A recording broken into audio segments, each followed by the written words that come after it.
आओ एक कहानी आपको सुनाते हैं, कुछ मतवालों से मिलवाते हैं, जो मिले किस्मत से और आगे बढ़े हिम्मत से। ये कहानी आपको यारी करना सिखाएगी, एक दूसरे का साथ कैसे दें ये भी बतलाएगी। ये मतवाले हर डगर पार करना जानते हैं और सबको साथ लेकर कैसे चलें ये भी ये जानते हैं। ये हर कसौटी पर खरे उतरते जा रहे हैं, हर बार खुद से ही बेहतर होते जा रहे हैं। जल्द वो वक्त आने वाला है जब दुनिया में इनका डंका बजने वाला है, क्योंकि हेल विद क्रिटिसिज्म इनका नारा है और ये यारी का वक्त हमेशा रहने वाला है। आज पहले मतवाले से आपको मिलवाता हूँ, जिसने पर्दे के पीछे से शुरुआत करी थी, उसे पर्दे के सामने मैं लाता हूँ। आज भी बातें तो बहुत कम बोलता है, पर जब भी बोलता है तो हर शब्द पे अपनी छाप जरूर छोड़ता है। मैं ऑन पब्लिक डिमांड पूछ रहा हूँ आपसे। मेरे पास 18 लोगों ने मेरे को कांटेक्ट किया था, जिनको मैंने बताया था कि आपके साथ इंटरव्यू है। तो 16 लोगों ने क्वेश्चन पूछा है कि पर्दे के पीछे से पर्दे के सामने तक का सफर, कितना डिफरेंस फील करते हो आप आज के दिन? यार विदिर भाई, सबसे पहले तो आपका शुक्रिया करूँगा, आपने मुझे बुलाया और आपने उस लायक समझा कि आपने लिया। और आपसे एक और अच्छी चीज़ है कि जब हमने चैनल स्टार्ट कर रहे थे, बहुत लोगों को भी नहीं पता होगा, मैं ये चीज़ भी यहाँ क्लियर कर दूँ। जब हम ये चैनल अपना स्टार्ट करने वाले थे स्टार्टिंग में, तब मुझे भी उतनी उम्मीद नहीं थी कि हमें इतना प्यार मिलेगा। लेकिन तब आपका एक मैसेज था मेरे फेसबुक में था, जिसमें आपने कहा था कि धीरू भाई 1 लाख होने पे इंटरव्यू आप लोग से आप सबका ले रहा है। तो मैं सोचा यार ये कितने ऑप्टिमिस्टिक इंसान है कि इन्होंने अभी स्टार्ट भी नहीं हुआ और उन्होंने 1 लाख सब्सक्राइबर सोच लिए हैं। तो मतलब उस चीज़ की मैं आपकी तारीफ़ करूँगा, क्योंकि आपने वो बहुत पहले वो चीज़ सोच ली थी और वो मेरे में भी कॉन्फिडेंस नहीं था, वो अंदर सच बताऊँ। तो उस चीज़ का मैं बहुत बड़ा आपका वो करूँगा कि यार आपने बहुत पहले उस चीज़ को जज कर लिया था। और अब आप जो बात कर रहे हो ना इस चीज़ को लेके, तो जब आप पीछे काम कर रहे होते हो ना, मेरे साथ ये था कि ऐसा नहीं था कि मैंने पीछे एक ये था मेरे अंदर, ये मानता हूँ कि कुछ थोड़ा कैमरा शाई था मैं स्टार्टिंग से हमेशा जब भी रहा हूँ, क्योंकि मैं इतना ज़्यादा कैमरे में था नहीं। बट ये था कि मैंने स्टार्टिंग में जब वो पहली जगह जहाँ करता था, स्टार्टिंग में जब एकदम वो भी स्टार्ट हुआ था, तो मैं वहाँ फ्रंट में आता था, मैं चीज़ें करता था, सारी चीज़ें भी करता था। बट फिर क्या होता है, जैसे-जैसे चीज़ें बढ़ती जाती है, तो आप साइड कर दिए जाते हो। कई बार ऐसा भी होता है कि चलो इनको और इनको रख दो। और क्या होता है, स्टार्ट में जब चीज़ें अच्छी नहीं होती तो सब बोलते हैं कोई भी कर दो। जब चीज़ें बड़ी होती है, लोगों को वैल्यू समझ में आती है, तो बोलते हैं इनको साइड करके इनको आ जाओ। पर मुझे ये था कि अगर मैं आपको एक ऑप्शन दूँ जो मेरे साथ था, तो दिनेश कार्तिक को आप कर सकते हो, ठीक है? दिनेश कार्तिक ऐसे खिलाड़ी थे, जिनको आप जब मन पड़ता था टीम में लाते थे, जब मन पड़ता था टीम से निकाल देते थे, ठीक है? अब वर्ल्ड कप जब आप खेलने गए 2019, तो आपने ठीकरा किसके सर फोड़ा? सबको पता है, भाई हाँ, दिनेश कार्तिक। अब उनको सही। फाइनल में आपने 3-4 नंबर खिला दिए, जहाँ बोल दो खिला दो, जहाँ बोल दो जब बैठा दो। और ये अच्छा है कि दिनेश कार्तिक को जब जहाँ मौके मिले उन्होंने किया भी, और उन्होंने कभी बेचारे ने शिकायत भी नहीं की। तो मैं राइट। उस चीज़ को बड़ा कनेक्ट करता हूँ अपने आप से कि दिनेश कार्तिक और धीरज सिंह, कई बार मैं अपने आप को करता हूँ। बट मेरा ये मानना था कि जब मैं पीछे बैठता था, तो मेरा काम उतना ही वो होता था क्लियर कि यार एक-एक चीज़ गलत ना हो, कोई चीज़ गलत ना जाए साउंड का। अब वहाँ पे चीज़ें ये होती थी कि मैं टेक्निकली वैसे साउंड हूँ नहीं, मैं आपको बता दूँ, कि जब वो टेक्निक वाला काम करते, क्योंकि मैं एज़ अ प्रोड्यूसर जॉइन किया था मैंने वहाँ पे। और प्रोड्यूसर का काम जो होता है, वो ये होता है कि स्क्रिप्ट लिख रहे हैं या बाकी सारी चीज़ें होती हैं, प्रोडक्शन का काम देखना। पर वहाँ पे वो काम भी दे दिया गया, क्योंकि वो काम किसी को मतलब वहाँ पे उसके लिए बंदा हायर ही नहीं किया गया था। अब वो भी करना था। मैंने बोला यार ये टेक्निकली तो मैं इतना साउंड हूँ नहीं, ऐसा तो है नहीं कि मैं इंजीनियर ऊपर। बोला ठीक है चलो, आई है सीख लेंगे। एक एक लगन होती है कि चलो अच्छा है, कोई नई चीज़ है सीख लेंगे, क्या जाता है। तो मैंने बोला ठीक है चलो, फिर हमने सबने ही सीखा वहाँ पे, जितने लोग हम लोग थे, मतलब मैं था और जो बाकी हमारे दोस्त भाई थे वहाँ पे जितने, हमने सबने सीखा और इस चीज़ को किया कि चलो ये है, उसमें और जितना अच्छा दे सकते थे देते थे। वो वहाँ से काम सीखा। फिर अब आप देखोगे वहाँ से लेके यहाँ सामने तक की जर्नी, जो सामने तक की जर्नी में सबसे बड़ा रोल तो मैं सुशांत भाई को देता हूँ। क्योंकि बिल्कुल। मेरे अंदर वो जो कॉन्फिडेंस था, मैं लिटरली बोलूँ 0% हो चुका था, ठीक है? मेरे अंदर कॉन्फिडेंस था ही नहीं, मैं सामने बैठता था, मेरे को लगता था मैं सिर्फ कैमरा देख नहीं पा रहा था, ये हालत थी। पहला दिन का शो ही था, जब हमने आईपीएल का शुरू किया था, मैं स्क्रीन पे देख नहीं पा रहा था, इतना मतलब वो हो गया था। और सुशांत भाई ने जो कह सकते हैं ना ऑक्सीजन भरी है कि वो ले लेके नहीं धीरज तू कर लेगा। और अगर तू ये सोच रहा है कि इसके जैसा करना या मनोज जैसा या रोहित जैसा किसी का, आप किसी की तरह मत कर। जैसा तू खुद है वो निकल के आ बाहर। उन्होंने इतना ही बोला कि तू ये मत सोच कि अ, जैसे एक होता है ना कि यार मेरे को बैटिंग करनी है तो मैं सचिन की तरह करूँ, विराट की तरह करूँ। बोले भाई मत कर। तेरे को जैसी तेरी बैटिंग आती है ना, तू वैसी ही कर। मैंने हुँ। बोला ये बात सही है। तो उन्होंने एक जो एक कहते हैं ना जान फूँकने का काम है, वो सुशांत भाई से लेता हूँ। नहीं, बिल्कुल वो दिखता है, आप कॉन्फिडेंस दिखता है और आपकी बातें मुझे खास तौर से मुझे तो मैं आपको पता है आपको सुपर चैट्स में आप देखते रहते होगे, मेरे को आपका पॉइंट ऑफ व्यू बहुत अच्छा लगता है शुरू से ही, क्योंकि आपको सुना नहीं था पहले और आप जानने लगे हैं तो अच्छा लगता है सुन के कि भाई हाँ, एक डिफरेंट पॉइंट ऑफ व्यू भी है। बस एक दिक्कत अभी भी है कि ज्यादा बोलने की आदत नहीं है मेरे को ये लगता है कि एक पॉइंट पे चीजें बोल के खत्म करूं, क्योंकि कई बार क्या होता है लंबा खींचना, मतलब वो एक ये नॉर्म आमतौर पे चीज होती है कि आप कई बार बहुत चीजें बताते हो, ऐसे करते हो वैसे करते हो, लेके आते हो। मेरा मानना है कि एक लाइन पे बोलो भाई ये ऐसा ऐसा ऐसा, खत्म, दैट्स इट। तो उसकी कमी सुशांत भाई पूरी कर देते हैं ना, वैसे भी चैट्स के अंदर कोई दिक्कत नहीं है। तो जी जैसे आपने पहले वो बात बोली कि आप जैसे हम जर्नी जो फर्स्ट जर्नी आपने की थी, एक बताया था उसमें थोड़ा सा, तो आपको था कि 30,000 होंगे एक साल के अंदर, 32,000 होंगे, और आज आप देखते हो कि 3 लाख से ऊपर हैं, मतलब ऑलमोस्ट 10 टाइम्स हैं आपके प्रोजेक्शन के हिसाब से। तो कैसा महसूस होता है, कैसा फील होता है कि वो डिसीजन लिया था वो सही हुआ? विदित भाई अभी ना 3 लाख जब हमारे ये हुए सब्सक्राइबर हो, जो हमारे भाई 3 लाख हमसे जुड़ गए हैं, उस दिन की चैट भी चली थी।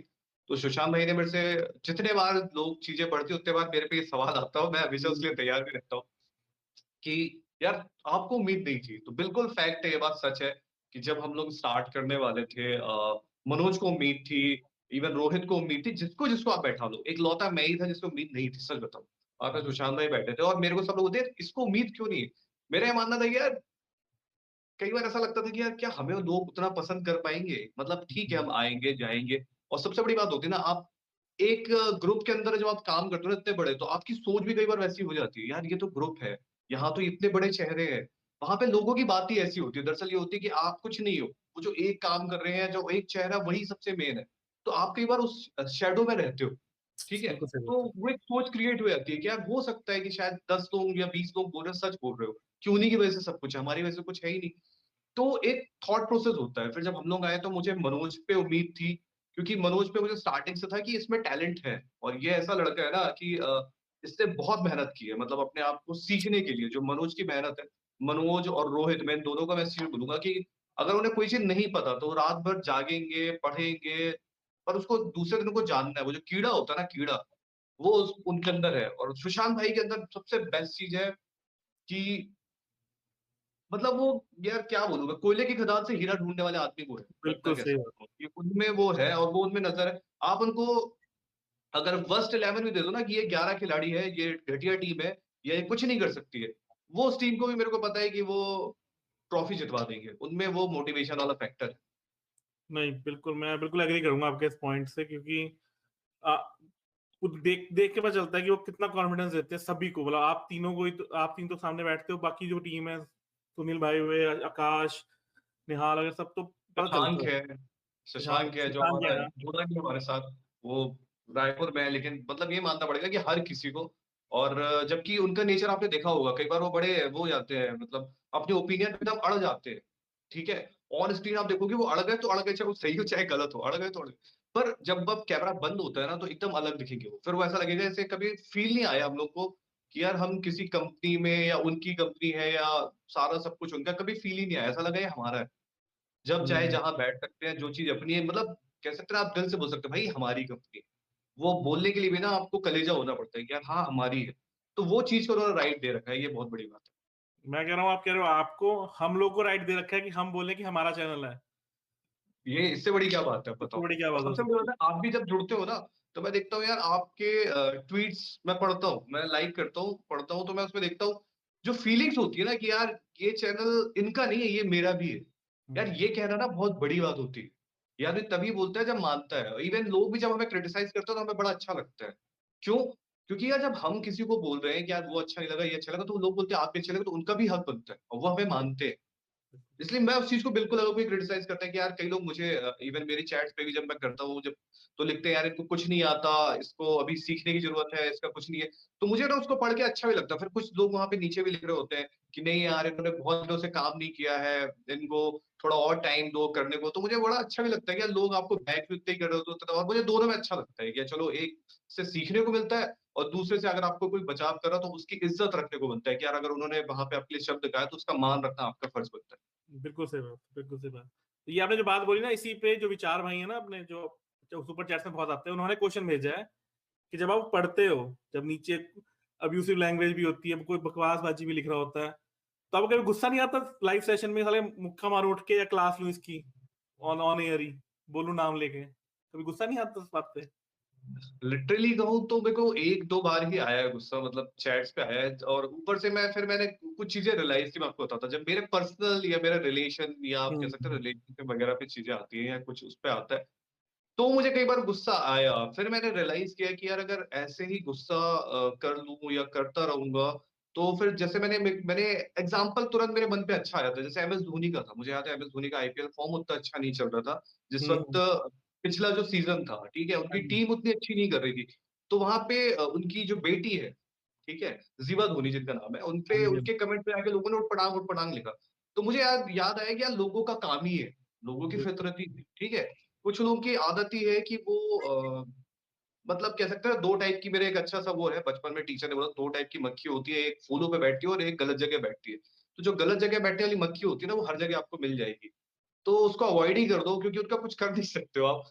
तो उसको गुस्सा भी करोगे तो आप अपना ही नुकसान करोगे, इसलिए छोड़ दो।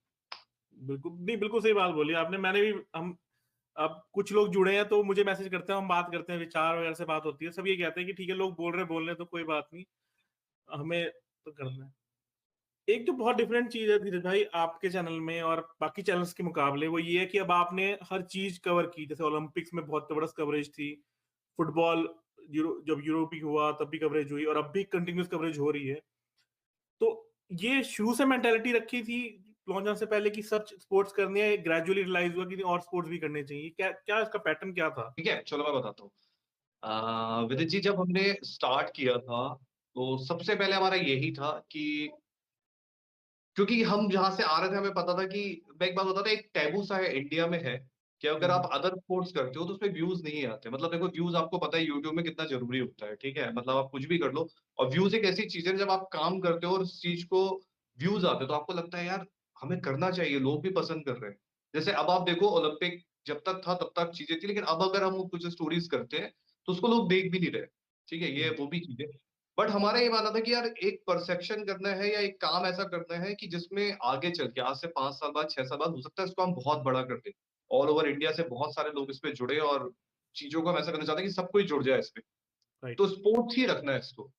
क्रिकेट चूँकि आपको पता है इंडिया का इमोशन है, तो हुँ, इमोशन कुछ ज़्यादा रहेगा ही और ज़्यादा वो देखता था, पर हम इसको स्पोर्ट्स हमेशा रखेंगे। इसमें आपको आम तौर पे अभी कबड्डी आ रहा है, कबड्डी के लिए भी हम तैयार हैं।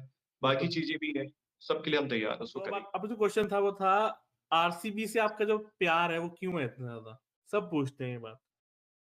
सच कहूँ तो आरसीबी से मेरा प्यार एबी डिविलियर्स की वजह से। पता नहीं क्यों, वो खिलाड़ी को मैंने जब भी देखा है, मतलब लाइफ में मैंने जब भी देखा है, एक अलग सी फीलिंग्स है उनके साथ कि यार ये खिलाड़ी यार, मतलब जो क्रिकेट को इजी किया ना जिसने, मतलब क्रिकेट हमने बहुत देखी है यार, सचिन पाजी को देखा है खेलते हुए, इवन राहुल सर को देखा हुआ है खेलते हुए, किसको नहीं देखा है, लारा को देखा हुआ है, संगाकारा को देखा है, मतलब जिसको उठा लो, किसको देखा, सहवाग को देखा है, मतलब जिसके जिसके ग्रेट, हेडन को देखा है, गिलक्रिस्ट को देखा है, माइकल बेवन मेरे फेवरेट हुआ करते थे एक जमाने में फिनिशर के तौर पर। हुँ, मतलब आज भी मैं बिल्कुल। उनको, धोनी अगर कोई बोले कि धोनी के आने के बाद चीजें बदली है, और माइकल बेवन को मैं काफ़ी ऊपर रखता हूँ। मैंने सबको देखा है क्रिकेट, पॉन्टिंग को देखा है, पुल शॉट्स उनके, ठीक है? बट यार एबी डिविलियर्स जैसा नहीं देखा, कि मतलब आपको टेस्ट क्रिकेट में भी उनका जब मैं देखता था कि यार करते थे, जब वो फास्टेस्ट 100 मारने पे आते थे, 150, वो 200 रह गया उनका अगर रिटायरमेंट नहीं होता तो। यार हुँ, मेरा ये मानना है कि यार ऐसा क्रिकेटर, और दूसरी बात है ना, जिस प्रकार के वो इंसान है, कभी आप उनको ना इंडिया में, मैं मतलब इंडिया में आपने देखा होगा कितने मैचेस होते थे, इंडिया में आप ऐसा कौन सा क्रिकेटर है जिसको आप सुनोगे कि क्राउड उसको चीयर कर रहा है? बिल्कुल सही तो बात आपको है। सिर्फ बहुत कम नाम याद है एविडेंस, तो उनके साथ एक अलग सी फीलिंग है यार, एविडेंस जैसे क्रिकेट है। और जिस दिन वो रिटायर्ड हुए थे, मतलब कि मुझे बहुत झटका हुआ था कि यार क्यों है यार ये, अभी तो उनके पास अच्छा खासा गेम है, कुछ लोगों को देख के बड़ा अच्छा लगता है, तो वो उसमें थे। तो वही मेरा एक है जिनकी वजह से मेरा आरसीबी से मतलब लगाव बहुत ज्यादा है। और आरसीबी के बाद सेकंड फेवरेट कौन-सी टीम है आपकी? Second favourite? सेकंड फेवरेट मेरा, अगर आप बात करोगे, शाहरुख खान चूंकि बचपन से मेरे फेवरेट हीरो रहे, तो केकेआर मेरी सेकंड फेवरेट व्यक्ति है फिर, ओह! अच्छा, शाहरुख केकेआर, की वजह से। Nice, nice. तो आरसीबी जब तक फेवरेट रहेगी जब तक एबीडी होंगे, या आगे भी आरसीबी के साथ ही कंटिन्यू करना चाहोगे आप? यार जिस दिन एबीडी चले जाएंगे ना, उस दिन बड़ा दुख होगा, उस दिन मतलब फिर मुझे ऐसा होगा कि सोचना पड़ेगा फिर भी मुझे कि यार टीम, क्योंकि एबीडी की वजह से ही आरसीबी है। अब एबीडी कहाँ होते हैं ये देखना पड़ेगा। तो धीरज भाई, आपने ये जो फील्ड है, मीडिया रिलेटेड फील्ड होती है, चाहे आप बिंग प्रोड्यूसर भी हो, इसमें कहते हैं एक रिस्की फील्ड मानी जाती है, क्योंकि कहते हैं इसमें सक्सेस रेट बहुत कम होता है, बहुत से कम लोग हैं जो सर्वाइव कर पाते हैं लॉन्गर पीरियड ऑफ टाइम। तो जब आपने चूज करी थी, उस समय क्या चैलेंजेस थे आपके दिमाग में, या क्या चीज थी जो आपने ये फील्ड चूज की कि मुझे इस फील्ड के अंदर एंटर करना है? मतलब मतलब जो जर्नलिज्म में जब मैं आया तब की आप बात कर रहे हो? हम्म। सच कहूँ तो ऐसा कुछ था नहीं। मतलब एक चीज थी, मेरा ये मानना है कि मैं एक छोटा सा शहर है मेरा, जो होम टाउन है, वो मध्य प्रदेश में आता है, शहडोल करके है। तो मैं वहां पे जॉब करता था। मतलब मैं छोटी मोटी जॉब करता था, इतना कोई बड़ा नहीं था। और पढ़ने लिखने का कभी शौक नहीं था। मैं लिटरली आपको बोल दूं, पढ़ाई लिखाई का मुझे कभी, मैं वो क्लास का वो बच्चा था जो क्लास के बाहर झांकता था हमेशा, ठीक है, ये हमेशा मेरा था। बट मैं मतलब उसमें आप कह सकते हो टेलीकॉम सेक्टर में जॉब करता था, वोडाफोन या वीडियोकॉन, इन सब कंपनियों में जॉब करता था। रिलायंस में भी किया मैंने। तो उस टाइम मेरे साथ ये होता था कि ये दाढ़ी आप नहीं रख सकते, आपको पता है, ठीक है, हम्म। आप क्लीन शेव रहोगे, आप फॉर्मल्स रहोगे। तो मेरे अंदर एक ये थी कि मैं जैसा हूँ मैं वैसा दिखना चाहता हूँ। अगर मेरा नेचर ऐसा है तो मैं वही पहनना चाहता हूँ, मैं जैसा हूँ। और बचपन से क्या होता है, स्कूल में आप रहो, बाल नहीं बढ़ा सकते, फिर आप थोड़ा और बड़े हो जाओ, दाढ़ी नहीं बढ़ा सकते क्योंकि आप ऑफिस में हो। तो मेरे को लगता रहा है ये सब नहीं चाहिए, जैसा मैं हूँ, मैं रहना चाहता हूँ जैसा मैं वैसा। तो मुझे फिर एक चीज लगी जर्नलिज्म में, जब मैं आया तो घर बैठ के मैं न्यूज देखता था। तो मैं देखता रहा, जैसे पुण्य प्रसून वाजपेयी जी, वो दाढ़ी बढ़ा के उन्होंने रखा है। हम्म। जब मैं आया था तो मेरा एक एम था कि मैं क्राइम का कह सकता जर्नलिस्ट बनना चाहता था, कि आप क्राइम रिपोर्टर बनना चाहता था। उसका रीजन ये था कि मैं लोगों को देखता था कि यार बहुत लोगों को गलत चीजों में फंसा दिया जाता था, कुछ उनसे गलत चीजें भी, मतलब कह सकते हैं ना। तो एक रिपोर्टर के तौर पे मैं ये सोचता था कि सोशल वर्क भी कर लूंगा। राइट। मैं उस चीज के बिहाफ में आया था कि चलो यार, मैं ऐसा कुछ करके एक सोशल वर्क भी कर लूंगा, लोगों का अपनी नौकरी भी हो जाएगी, समाज सेवा भी हो जाएगा, सारे काम कर दूंगा। पर जब मैं आया तो मैं देखा चीजें ऐसी है नहीं जैसी चीजें दिखती है, ठीक है। कई बार क्या होता है, दूर के ढोल सुहावने उठते हैं। तो वो मैंने यहाँ आके देखा कि नहीं यार, ऐसी चीजें नहीं है। यहाँ पे तो कुछ अलग ही दुनिया चल रही है। यहाँ पे लोग कह सकते हैं ना, अपना माल ज्यादा भरने पे लगे होते हैं। तो फिर मैं वहां से भी हट गया। मैंने बोला ठीक है भाई, अब कुछ बचा ही नहीं है। वो अच्छा था कि स्पोर्ट्स में चूंकि अपन ने पढ़ाई भी की थी, मतलब पढ़ाई इन द सेंस की मैचेस भी बहुत देखे थे, सारी चीजें इंटरेस्ट है। स्पोर्ट्स में क्या बोलूं, क्रिकेट में ही ज्यादा था, सीधा सा फैक्ट है। तो इंटर्नशिप करने को मिला, ऊपर से विक्रांत सर साथ में थे उस टाइम। तो यार जब हम्म। उनके अंदर कुछ भी कहो कि सीखने के लिए, अगर क्रिकेट से आपके पास विक्रांत सर जैसे इंसान उस टाइम है, तो आप उनसे बेस्ट, ये चीज तो मानूंगा, उनसे बेस्ट आप सीख नहीं सकते हो। राइट। क्योंकि हम लोग, ये होता है ना कि मतलब उनमें एक चीज तो है कि उन्होंने कभी इंटरनेशनल लेवल पे क्रिकेट नहीं खेला, वो पंजाब के लिए खेलते थे। बट उन्होंने दुनिया के हर उस ग्राउंड में जाके कवर किया है जहां इंसान खेल नहीं पाता है। ये बहुत बड़ी चीज बिल्कुल सही बात है। वो एक वो अलग तरह की लर्निंग मिलती है वहां से, जब इंसान को इतनी इन डेप्थ नॉलेज होती है तो आप सीखने को बहुत कुछ मिलता है। तो आपकी पर्सनैलिटी को लेके ना बहुत एक सवाल है लोगों के बीच में, जो कमेंट सेक्शन में भी दिखता है, हर जगह दिखता है, है। कि एक धीरज वो है जो हम देखते हैं लाइव्स के अंदर होता है, कम बोलता है, टू द पॉइंट बोलता है, पर अच्छे पॉइंट बोलता है। और एक वो धीरज है जो वो 1 लाख हुए, हवा में कूदा, 3 लाख हुए, फिर हवा में कूदा। नीरज नीरज ने जब गोल्ड जीता, नीरज चोपड़ा जी ने जब गोल्ड जीता, तो फिर हवा में कूदा। तो एक्चुअल धीरज कौन है? वो धीरज जो शांत रहता है, बैठता है, टू द पॉइंट बोलता है, या वो धीरज जो एग्रेसिव है, जो खुश होता है, एक्सप्रेस करता है अपने आप को पूरी तरीके से? ये दोनों है मेरे अंदर। ये दोनों चीजें मेरे, ये मानने की ज्यादातर मैं कोशिश करता हूँ कि मेरा नेचर पता नहीं, वैसे मेरी मम्मी मुझसे बोलती रही स्टार्टिंग में, क्योंकि मैं लड़ाई झगड़े में भी बहुत रहा हूँ स्कूल टाइम में भी, सारी चीजें। तो मेरे घर वाले बोलते रहे, तेरा जो नाम धीरज है वो गलत रख दिया गया है, तेरे अंदर धीरज नाम की चीज है ही नहीं। फिर मुझे थोड़ा टाइम लगा, हाँ, कि चलो अपने आप पे वर्क करते हैं, कुछ करते हैं। तो वो चीज है कि अब मेरे अंदर मुझे शांति और सुकून बहुत पसंद है। सारी चीजों के ऊपर मैं दो चीज को रखता हूँ, मुझे दो चीजें बहुत पसंद है। बट जो नीरज चोपड़ा वाली फीलिंग थी यार, कि जिस वक्त वो गोल्ड जीत रहे थे, देखो, और इवन कभी भी जब हमारा 1 लाख हुआ हो, वो फीलिंग ऐसी है ना कि मतलब मुझे लगता है यार, शायद 10 मिनट के लिए मैं अपने आप को ना छोड़ दूं वो धीरज को, यार ये टाइम है, मैं शेयर कर दूं, क्योंकि वो एक अंदर से आता है कि यार जीत गए, वो देश के लिए फीलिंग, वो चीज अलग होती है। उसके लिए फिर आप छोड़ सकते हो। तो मेरा ये है कि हाँ, वो 10 मिनट के लिए ना मैं भूल जाता हूँ कि यार हटाओ सब, वो धीरज जो है ना, वो होना चाहिए। और वो अंदर से आती है वो फीलिंग। मतलब ऐसा भी नहीं है कि कोई बनावटी है चीजें, वो होनी चाहिए। नहीं, सही पर ये बात है। भी मेरा भी मानना है कि पर दोनों आपको बैलेंस करके रखना होता है। कई बार ये भी नहीं कि आप जबरदस्ती का एग्रेशन भी दिखाओ, जबरदस्ती का फिर कई बार शांत भी हो जाओ। दोनों को बैलेंस करके रखना चाहिए, वो जरूरी होता है। बिल्कुल सही बात है। और नहीं होना चाहिए, कभी एक टाइम होना चाहिए ना जब सब कुछ भूल भाल के कहो यार ये एंजॉयमेंट है, ये करना है एंजॉय। तो उसी फीलिंग पे बात करते हैं। अगर आरसीबी फिंगर्स क्रॉस्ड इस बार आईपीएल जीत जाती है हाँ तो आप क्या करोगे? यार, आरसीबी का मतलब शायद वो 1 लाख वाला जो फीलिंग है, और या वो जो नीरज चोपड़ा वाला फीलिंग है, वो पता नहीं, क्योंकि नीरज चोपड़ा तो देश वाली चीज थी, तो उसके लिए तो वाह, अलग ही वो वो तो डिफरेंट है। वो मुझे लगता है कि दोबारा आपको ऐसा, जब तक कोई कंट्री की बात नहीं आएगी, वो चाहे वो किसी भी कोने से हो, चाहे वो हमारे फौज की तरफ से हो, आर्मी की तरफ से आप कह सकते हो, या कोई भी उसमें हो, अगर उसमें आएगी तो वो फीलिंग रहेगी। बट आरसीबी का जीतना, यार ऑब्वियस सी बात है, इतने साल से लोग कहते हैं, अगल बगल आप तो देखते हो, हम चारों के बीच जरूर बहुत बड़ी चीज रहेगी, आरसीबी जीत गए तो वो वाली दादा वाली जरूर फीलिंग आएगी कि मैं अपनी टीम वालों को ऐसे करके बोल रहा हूँ देखो जीत गए, वो वाली जरूर फीलिंग रहेगी। नहीं सही है। फिर आप सबको बोल सकते हो कि मेरी टीम जीत गई, जो आपको बोला हाँ जाता वो है। जरूरी है ना, क्योंकि मैं जैसी वो ट्रॉफी की बात आती है तो मेरा मुंह बंद रह जाता, तो जो सच्चाई है उसको एक्सेप्ट भी करना होता है कि यार हाँ, जीत तो हम पाए नहीं है कभी। बिल्कुल सही बात। आपका रिलेशन ना टीम में, जैसे सुशांत भाई को आप बहुत रिस्पेक्ट देते हो, दिखता है लाइव में दिखता है। मनोज भाई के साथ आपका ट्रस्ट लेवल, एक बहुत कमराडरी दिखती है आपस में। आपके और रोहित भाई के रिलेशन पे लोग जानना चाहते हैं कि क्या रिलेशन है आप दोनों का, जो वो बैंटर है, हल्का फुल्की नोक झोंक लगती है, मजा आता है सुनने में। तो क्या है वो क्या चीज, क्या है वो? दरअसल मैं बताता हूँ, जैसे रोहित, आप अगर बात करोगे सुशांत भाई, अब सुशांत भाई तो बड़े हैं, तो हम्म। बड़े में और हम में उनमें थोड़ा सा एक दायरा हो जाता है, जैसे बड़े भाई बोल दो ना, और हर बात में उनसे, जैसे कई बार वो मुझसे हर बात नहीं कह पाते, कई बार मैं उनसे बात नहीं कह पाता, तो हमने एक बड़े भाई वाला फील है। वही सेम चीज मनोज के साथ भी होती है, कि हम्म। मनोज छोटा भाई है, और मनोज के साथ तो 3-4 साल हो गए हैं, तो मनोज के साथ भी होता है कि धीरज भाई से इतनी बात कहनी है, इतनी बात नहीं कहनी है। रोहित और सुनील जी दो जो है, ये मतलब ऐसे है कि मतलब कैसे ना, लाडले भाई जो आपके छोटे वाले होते हैं, कि आपसे मस्ती भी करते हैं चीजें, तो रोहित के साथ वो चीज है, और रोहित के साथ ये है कि दिल का बड़ा साफ है।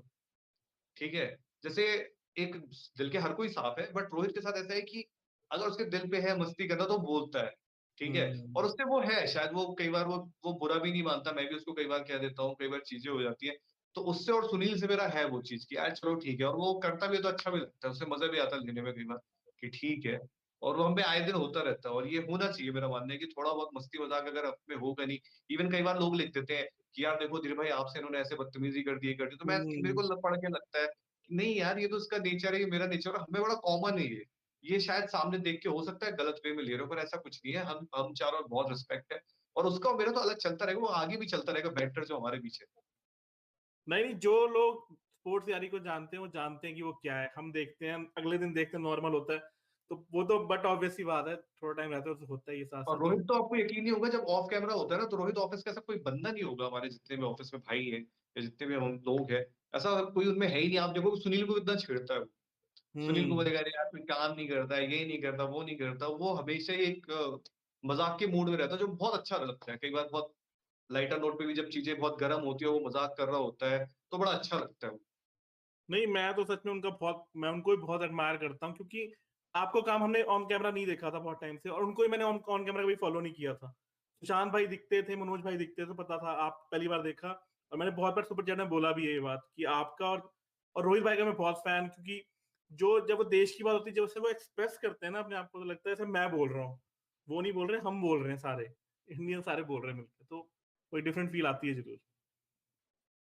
और तो अच्छा, मेरा रोहित का सबसे अच्छी चीज ये है कि मतलब मुझे जो उसकी चीज पसंद है, उसकी आवाज बड़ी अच्छी है। हम्म। मतलब उसका जो बोलने की आवाज है ना, उसका जो, आप अगर हर बंदे से कुछ कुछ क्वालिटीज उठाओगे ना, तो रोहित की अगर आप मुझे सबसे पहली चीज बोलोगे कि उसकी आवाज बड़ी अच्छी है, उसकी लैंग्वेज और पकड़ बड़ी अच्छी है, उसका बोलने का तरीका बड़ा अच्छा लगता है मुझे, क्या जिस तरह से वो बोलता है, या उसने अपनी आवाज पे बहुत काम किया है, वो मुझे बड़ा अच्छा लगता है उसको सुन के। बल्कि मैं कहूंगा with all due respect, Rohit भाई की आवाज, सुनील भाई की आवाज और आकाश की आवाज उस दिन भूमिया के जो सर के इंटरव्यू में सुनी थी मैंने, तो इनकी आवाज वो है जो पॉडकास्ट में आप ऑडियो लिसन करते हो ना जब, तो वो एक कमेंट्री वाली जो आवाज होती है, हाँ वो है, वो फील देती है इन तीनों की आवाज में, वो वो भी फील है। क्या बात है, ये बात सही है। लेकिन उसमें रोहित कहाँ था, बोहिमिया वाले में रोहित नहीं था, नहीं रोहित नहीं, आकाश था ना उसमें। आकाश था। तो आकाश को पहली बार सुना था, उसकी आवाज पहली बार सुनी थी, तो वो फीलिंग है उसकी आवाज में भी कि नहीं, सुनने में आकाश अच्छी को मैं लगती बता दूं आपको, आकाश भी हमारी टीम में जुड़ा है, वो हमारे साथ वहीं पे था, इंटर्नशिप करता था आकाश इससे पहले। पर आकाश की ना टेनिस में बड़ी पकड़ है उसकी, अच्छा नॉलेज है उसके पास, मतलब टेनिस में, क्योंकि अब सच कहूँ इतना स्पोर्ट्स में थोड़ा, बाकी अदर स्पोर्ट्स में थोड़ा वो हो जाता है कई बार चीजें, पर आकाश की बड़ी पकड़ है, उसको हम बहुत जल्द ऑन स्क्रीन भी कोशिश कर रहे हैं लेके आएंगे, क्योंकि उसको बड़ी अच्छी है वो आंध्र अगासी, पीट सैम्प्रास, पता नहीं कहाँ की चीजें सारी, उस जमाने के मैच ये वो, तो मुझे लगता है यार उसमें वो चीज है, उसकी वो बीट अच्छी है, अगर वो आगे आएगा तो बहुत आगे जाएगा। सही। चलो अब इतनी बात करें, थोड़ी क्रिकेट में बात कर लेते हैं। आने वाले T20 वर्ल्ड कप में आप इंडिया की प्लेइंग 11 क्या देखते हो आपके हिसाब से? प्लेइंग 11 प्लेइंग 11 जो पहला मैच खेलेगी, आपको लगता है ये टीम तो ओपनर, उतरेगी पहला मैच में? ओपनर तो आपके जो मेरी सोच है उसमें है राहुल और रोहित होंगे, हम्म। ये मेरे मानने हैं, दो आपके ओपनर है। 3 नंबर पे विराट कोहली होंगे और 4 नंबर पे सूर्य कुमार यादव। 5 पे आप फिर ऋषभ पंत, 6 पे हार्दिक, 7 पे जडेजा। ठीक है, हम्म। फिर आपके बनते हैं 8, 9, 10, 11। अब एक आपके चहल होंगे, क्योंकि यूएई की पिचेस में आपको पता है स्पिनर का बहुत होता है, चहल होंगे। फिर आपके बचते हैं बुमराह। भुवी को लेके मैं थोड़ा, पता नहीं क्यों मेरे को भुवी पे सबसे ज्यादा ट्रस्ट होता था, बट पता नहीं क्यों भुवी को लेके मैं थोड़ा डाउटफुल सा चल रहा हूँ आजकल, क्योंकि भुवी की ना वैसी बॉल नहीं आ रही। इवन हमने वहां भी देखा है, श्रीलंका में भी देखा है, स्पीड उनकी काफी कम हो गई है। अब भुवी शायद इंजरी के बाद ना वैसे नहीं लग रहे, पर फिर भी मैं भुवी स्लैश सिराज रखना चाहूंगा, मेरी टीम में सिराज होंगे वहां पे, क्योंकि मैं ओके। एक ऐसा लड़का चाहता हूँ जो जो, मतलब कह सकते हैं ना, मेरे अंदर एक चीज मानना है कि अगर टीम में कोई ऐसा बंदा आपके बैठा है जो बोला मुझे तो मैं करके देखता हूँ, तो मुझे वो सिराज में वो नजर आता है वो चीज, तो मैं सिराज को चाहूंगा वहां पे रखना। फिर आपके हो गए, बुमराह हो गए, मतलब 7, 8, 9, दो खिलाड़ी आपके बच रहे हैं, ठीक है।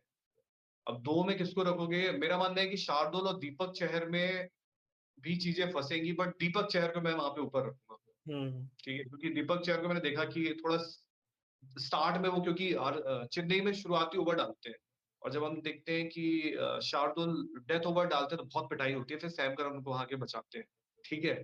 तो मेरा मानना है कि मैं दीपक चहर को ऊपर रखूंगा। फिर आपके एक खिलाड़ी और बचते हैं, एक गेंदबाज आपके और आएंगे, किसी को मिस तो नहीं कर रहा हूं मैं? शमी। बुमराह, शमी का मुझे मुश्किल लग रहा है, पता नहीं क्यों। नटराजन। नटराजन अगर फिट हुए तो? ऑब्वियस सी बात है, नटराजन अगर फिट है तो फिर तो मैं उनको ऊपर तरजीह दूंगा, तो ये आपकी 11 रहेगी। बट क्या आप हार्दिक तब बैट्समैन को खिलाओगे टीम में अपनी, या आप ऑलराउंडर हार्दिक को खिलाओगे अपनी टीम में? यार मुझे लगता है 4 ओवर तो वो डाल ही लेंगे, फिर भी मैं आपको बताऊं, क्योंकि अब वर्ल्ड कप के लिए जब वो इतना वेट कर रहे हैं, इतनी तैयारियां चल रही है, इतना आएंगे, और मुझे लगता है आईपीएल में वो गेंदबाजी करेंगे, वो सीधे वर्ल्ड कप में ही करेंगे, उनका 1-2 ओवर कर करके आएंगे।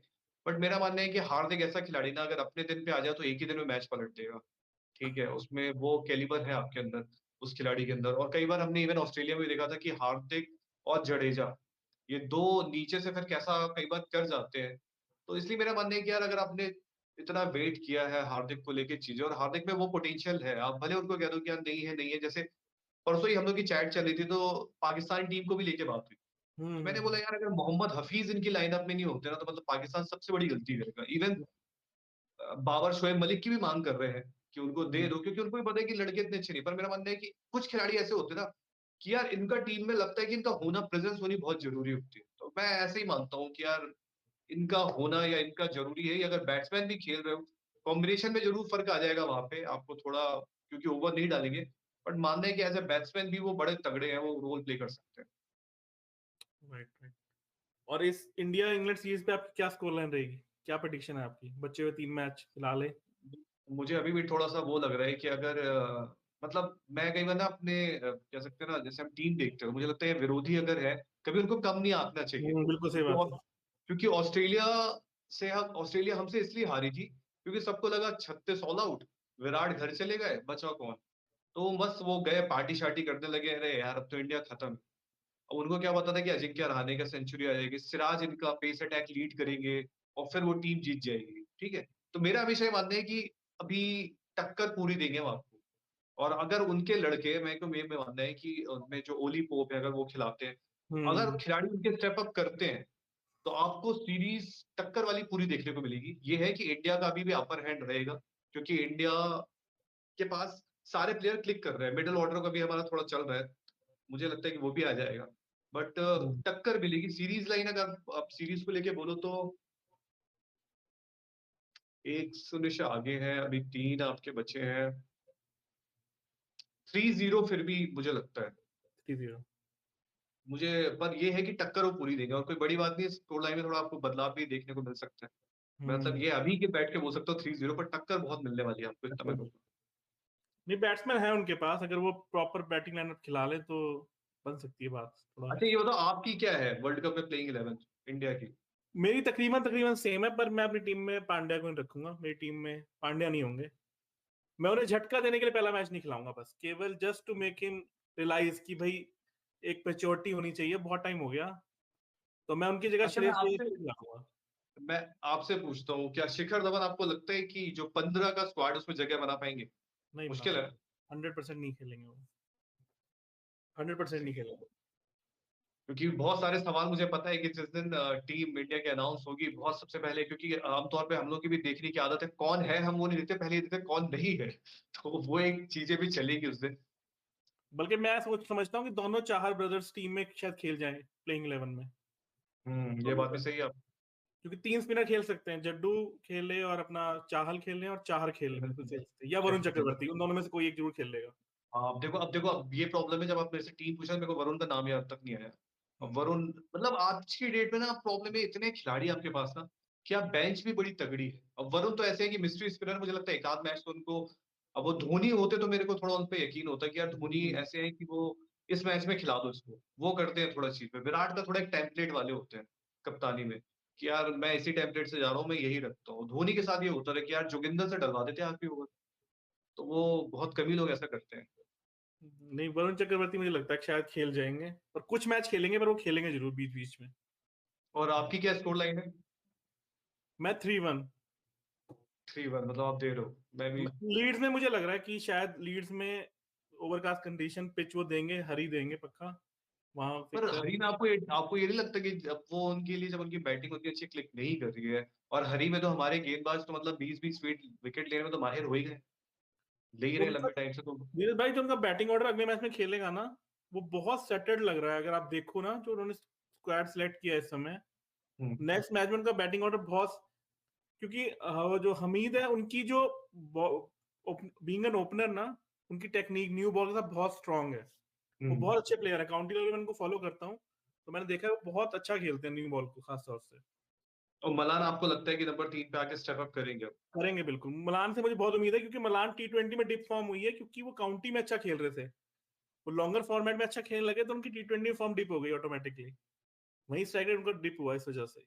और आप टीम में इयान बेल को देखना चाहोगे, जो नंबर 5 पे जो हमारे इयान बेल बैठे हुए हैं? समझ गए हो क्या मैं किसकी बात कर रहा हूँ? मैं कोहली तो, को मुझे लग नहीं रहा कि वो खेलेंगे अभी। अभी लग नहीं रहा आपको? ठीक है। सारे जितने टीम मेंबर्स हैं आपकी टीम पूरे, सबसे लेजी कौन है उन सब में? मतलब आलसी, मतलब एक काम बोला तो थोड़ा रुक के करता है, आराम से करेगा, वेट करेगा, कोई बात नहीं। ये होता है ना, डेडलाइन होगी, डेडलाइन दी है कि 1 घंटे में करना है, तो कहेगा कर दूंगा यार, कोई बात नहीं। कौन है सबसे लेजी? हम टीम पे सबकी बात कर रहा हूँ। सबकी बात मुझे करो। लगता है इसमें मैं अपना ही नाम ले लेता हूँ वैसे। और सबसे इमोशनल कौन है? सुशांत भाई। अच्छा, सुशांत भाई। अच्छा, ऑफ कैमरा भी ऑन कैमरा तो है ही, वो पता है हमें। ऑफ कैमरा भी वो सबसे इमोशनल है। सबसे सबसे ज्यादा गुस्से वाला कौन है सबसे?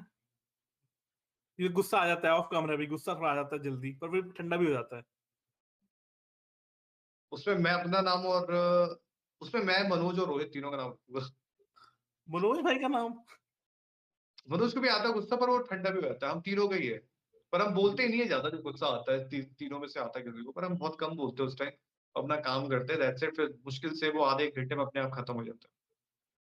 और खाने के पीछे पागल कौन है, जो खाना नहीं छोड़ सकता, कहता है पहले खाना खा लेते हैं, बाद में शो कर लेंगे, कोई बात नहीं, 10 मिनट रुक जाओ। नहीं ऐसा नहीं है, शो के टाइम पे फिर खाना नहीं, वैसे खाने के पीछे हर कोई पागल है, उसमें मैं अपना नाम कम रखूंगा। खाने के पीछे मनोज भी है, सुशांत भाई भी है, रोहित भी है, सबको ही है, बट शो पहले होता है, ये है। खाने के पीछे हर कोई पागल है लोग कि खाना खाना खाना, बट शो पहले है। सबसे ज्यादा पागल ऐसे अब थोड़ा कम हो गया है, रोहित है, जो खिलाते जाओ खिलाते जाओ खिलाते जाओ खाएगा। अब थोड़ा कम कर दिया उसने। केक जो लाते हैं, स्पोर्ट्स से केक लेके आती है जो हर बार हर इवेंट पे, उसके पीछे किसकी मोटिवेशन सबसे ज्यादा होती है, सुशांत भाई की या रोहित भाई की?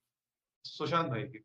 वो केक जितने भी आते हैं या केक का जो एक पैटर्न सेट हुआ है, या जितने भी अब तक 150 से 200 केक आए हैं, उसमें सबसे बड़ा रोल और सबसे अहम रोल सुशांत भाई का ही है। सुशांत भाई के।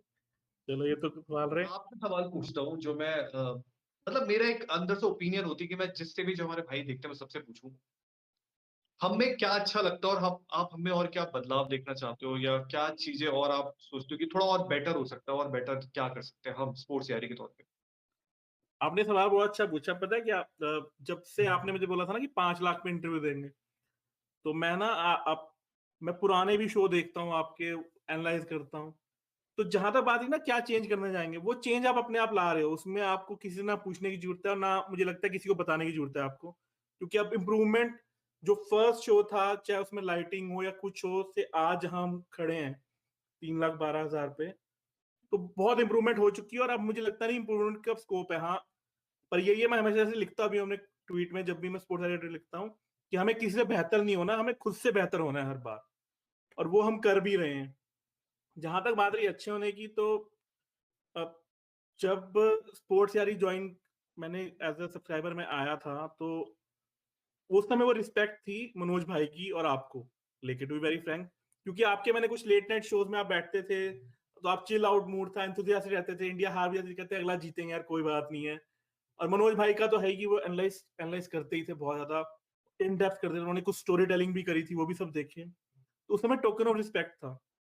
ग्रेजुअली सुशांत भाई को सुना, रोहित भाई को सुना, तो अपने आप लगाव हो गया, और अब लगता है अपना चैनल है, तो इसलिए फिर आप, सबसे बड़ी बात है, आप सबके व्यूज लेते हो, और क्रिटिसिज्म को लेना जो सीख जाता है ना, मैं मानता हूं कि उससे बड़ा कोई नहीं हो सकता, ये तो क्रिटिसिज्म लेना आ जाए। और मैं कहूंगा पहले जहां पे आप थे वहां उनको क्रिटिसिज्म लेना नहीं आता, दे डोंट टेक इट, मतलब उस पैट कहते हैं ना, अपफ्रंट नहीं ले पाते क्रिटिसिज्म आप, तो यार तुम क्या बात कर रहे हो, तो आप वो नहीं करते, तुम क्या बात कर रहे हो, तुम कहते अच्छा आपको लग रहा है तो ठीक है। हम जैसे मनोज भाई ने पीछे एक दिन माफी मांग ली थी कि हमने रूल गलत बताए हैं। अब अगर नहीं, 100, लेकिन पता है विदित, उसमें क्या होता है, मेरा ये मानना है कि ठीक है, कई बार जैसे हम इवन सिनेमा यारी में महाभारत की सीरीज हमने स्टार्ट की है, तो कई बार क्या होता है कि हम थोड़ा पढ़े ही नहीं होते हैं या कुछ चीजों की जानकारी, तो मैं कुछ चीजों को लेके बड़ा स्ट्रिक्ट रहता हूँ शायद। ये महाभारत चीज जो ऐसी है, मेरे को लगता है कि अगर अध्यात्म में आओ ना, तो मेरा मानना है उसमें सारी चीज हो। क्रिकेट या कोई और चीज में फिर भी मैं थोड़ा सा वो छोड़ देता हूँ कि चलो अगर कोई गलती भी होती है, और मेरा मानना है यार माफी मांग के कोई कभी छोटा नहीं होता, ये हमारी पूरी टीम का भी है कि यार हम लोग में है, अगर कोई चीज गलत निकल गई या गलत बोल दी, जैसे एक भाई थे हमारे, मनोज ने शिवाजी कह दिया था, उन्होंने हाँ कहा कि यार छत्रपति शिवाजी, तो इंटेंशन उसकी देखो ऐसा तो नहीं कि हम छत्रपति शिवाजी को मानते ही नहीं है, या हमें वो पता नहीं, वो कितने बड़े योद्धा रहे हैं जिन्होंने देश के लिए उस जमाने में क्या क्या नहीं किया है। ठीक है, तो पर हो जाती है कई बार चीजें, तो अगर गलती है, किसी को हर्ट हुआ, क्या करना है, और माफी मांग के कोई छोटा तो होता नहीं है, तो बचपन से सीखा तो है। यही तो खासियत है ना। अब लोबारत वाली बात रही, आपने अगर गलती करी एक दिन, तो नेक्स्ट डे आपने उसकी बोला भी कि हमने मानी है। छत्रपति शिवाजी वाले नहीं, मेरे पर पता है पास, मतलब उस चीज को लेके, महाभारत को लेके, अध्यात्म लेके मैं बड़ा मतलब उस चीज में, पता नहीं क्यों मेरे साथ ये है कि मेरे दिल के बड़ी करीब है अध्यात्म की चीजें, और मेरा मानना है कि आज के जो यंगस्टर है, ठीक है, मतलब ये मैं चाहूंगा कि अ, मेरा खुद का एक वो है कि जैसे सबका विजन है, जब हमने स्टार्ट किया था, सुशांत भाई ने बोला था कि सिनेमा यारी भी लाएंगे, स्पोर्ट्स यारी आएंगे, अभी बहुत सारी चीजें आएंगी। अध्यात्म का जो है ना मेरे दिल के बड़ा करीब है, और मैं ये चाहता हूँ कि अध्यात्म को मैं ऐसे लेके आना चाहता हूँ, क्योंकि बहुत सारी यूट्यूब में चैनल्स है, आपको क्लियर पूछता हूँ, जिसमें कुछ भी कहानियां बना के चला दी गई।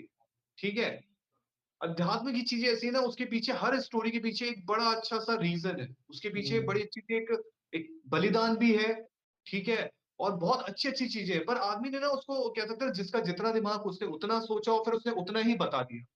ठीक है, तो मेरा ये मानना है कि उस चीज को लेके हम बहुत जल्द एक अध्यात्म का चैनल भी हमारा आएगा, और हम ये चाहेंगे जितने यंगस्टर है, जो यंगस्टर हमारे बहुत अध्यात्म की चीजों से दूर हो गए हैं, जिन्हें पता ही नहीं है कुछ, जैसे इवन शिव जी को लेके चलते हैं, क्योंकि मैं चाहता हूँ कि उनके मैं थोड़ा सा कहीं का कुछ परसेंट ही भक्त हूँ, तो उनको चिलम गांजा ये सारी चीजें दिखाई जाती है ना, तो मुझे बड़ा दुख होता है कि जिन्होंने विष पिया आपको बचाने के लिए, और जो जो आज भी जिन पे ये विष चढ़ाया जाता है, क्योंकि वो ये कहते हैं कि भैया मुझे चढ़ा दो, आप मत लो उस चीज को, और आप उसको ऐसा दिखाते हो कि हमारे भगवान ऐसा करते हैं कि, तो बड़ी छोटी सोच है, तो मैं उस चीज को चेंज करना चाहता हूँ। एक मेरा वो है कि मैं पूरे देश में वो चीज बताना चाहता हूँ एक बहुत बड़े लेवल पे कि यार ये चीजें आप बहुत गलत हो, और यंगस्टर से अगर आपको जुड़ना है तो फिर उनसे थोड़ा रिलेट भी करना पड़ेगा। अब वो बाबा जी लोग से तो रिलेट करेंगे नहीं यंगस्टर, वो हम जैसों से ही कर सकते हैं। तो मेरा मानना है कि उस चीज़ को हम उस वे में समझाना चाहेंगे और करेंगे उस चीज़ पे काम। नहीं, बहुत अच्छा लगता है जो महाभारत आप लेके आ रहे हो। खास तौर से आज बहुत से लोग हैं, मैंने तो फिर भी देखी है, मैं भी अपने बेटे को दिखाता हूँ जब भी मेरे को टाइम मिलता है। उस एक एपिसोड मैंने सब सेव करके रखे हैं लैपटॉप में। तो अच्छी चीज है, अब पता होना चाहिए बच्चों को भी, सबको पता चलना चाहिए कि क्या स्टोरी थी, क्या था, किसमें हर तरह का, कहते हैं ना, लाइफ का हर एस्पेक्ट कवर्ड था उसके अंदर। और मॉडर्न जमाने, जैसे शान भाई ने आज बोला था कि मॉडर्न जमाने की बातें भी उसमें पहले ही हो रखी हैं, तो मतलब अच्छा लगता है। और आपने अच्छा टॉपिक लिया, तो मैं तो देखता ही हूँ, खैर मैं तो सब कुछ ही देखता हूँ, तो अच्छा लगता है। नहीं, मैं तो स्पोर्ट्स तैयारी के साथ शुरू से जुड़ा हूँ, फर्स्ट डे से। और अब मैंने फैन क्लब भी इसलिए शुरू किया ट्विटर पे कि मैं चाहता था कि जो भी हो रहा है लोगों को पता चलना चाहिए। और बात ये कि AR फॉरएवर मेरे लिए एक इमोशन है, क्योंकि ये मैंने अपनी नानी जी की डेथ के बाद शुरू किया था, उनकी याद में, वो मेरे बहुत क्लोज थी। तो मैं उसको प्रमोट इतना ज्यादा करता नहीं हूँ। मैं मतलब ठीक है, मैं वीडियोस करता रहता हूँ जब मुझे लगता है टॉपिक करना चाहिए। बट स्पोर्ट्स तरीके से एक अलग रिश्ता जुड़ गया मेरा, अब तो मुझे बहुत अच्छा लगता है। अब तो वाइफ को भी पता है कि करेंगे, क्योंकि वाइफ भी कह रही थी मैं अपने ऑफिस में भी सब्सक्राइब करवाऊंगी सबसे। तो कुछ ने किया, दोस्तों ने किया, उनके लिए भी थैंक यू। वो देखेंगे जब ये इंटरव्यू, उनको पता चलेगा, उनको थैंक यू खास तौर से। तो बहुत अच्छा लगा आप आए, और आपकी बातों से जैसे आप हो वैसे ही रहना आप, और जैसा आप लोग कर रहे हो ऑसम है, और सब लोगों को पसंद आता है। मैंने प्लान किया है अभी कि जब 4 लाख होंगे ना, तो केवल स्पोर्ट्स यारी के फैंस का एक स्ट्रीम लाइव करेंगे हम, 2-3 घंटे का। सारे फैंस को जोड़ना है हमने, और फिर वो हम स्पोर्ट्स यारी को भेजेंगे, वो अपने चैनल पर डालें। ये हमने प्लान पक्का कर रखा है, 4 लाख होने पे हम पक्का करेंगे इसको। तो ये बिल्कुल आप करिए और बिल्कुल अगर आप कुछ चीज़ लगे तो आप मुझे बता सकते हैं। आपका आपका छोटा भाई समझ लो या बड़ा भाई, या मुझे नहीं पता आप दोनों में, आप में और मुझे कितना फ़र्क है एज का, बट जैसा आपको सही लगे आप आज्ञा भी दे सकते हो। नहीं नहीं, बिल्कुल, बहुत अच्छा लगा पीटर भाई, थैंक्स अ लॉट। आप आए, बहुत अच्छी लगा मेरी बात करके, बहुत अच्छा लगा। और आपने टाइम निकाला खास तौर से, तो हम तो देखते रहेंगे आपको। शायद हर किसी की सोच अलग होती है, हर किसी का सोचने का तरीका अलग होता है। मेरा ये मानना है कि ज़िंदगी में आपके जैसे 10 चैनल भी खुल जाए ना, मेरा मानना है अगर हम करते हैं, कल को कोई इंडिया में कोई और बच्चा होता है या कहीं भी दुनिया का करता है, उसको लोग देखते हैं, प्यार देते हैं, अगर वो अच्छे मेहनत से, नियत से काम करे तो हम उसको बोलेंगे भाई इसको बढ़ने दो आगे, इसको करने दो। क्योंकि आज की डेट में आदमी ना कॉम्पिटिशन भी पसंद नहीं करता है। और आप कभी, मतलब एक शायद आज की दुनिया का सच बोलूँगा आपसे मैं, कोई किसी को ऊपर जाते देखना पसंद नहीं करता है। ये सबसे गंदी चीज़ हो गई है इस दुनिया में आज की डेट में। मेरा मानना है कोई भी मेहनत कर रहा है यार, आप कर रहे हो, दुनिया का कोई भी XYZ कर रहा है, उसको करने तो अच्छी बात है। मेहनत कर रहा है उसको यार अपने दम पे कर रहा है, ये बड़ी बात है। तो उसको आदमी को प्रेज करना चाहिए कि यार ठीक है। पर छोटा कह के या किसी को छोटा कह के ना इंसान खुद को ही छोटा करता है। ये लाइफ का सच्चाई है, सब ये इंसान समझ नहीं पाता है। आप किसी का मजाक उड़ाओगे, लाइफ नेचर का एक उसूल है, जैसा आप दोगे वैसा आपको मिलेगा।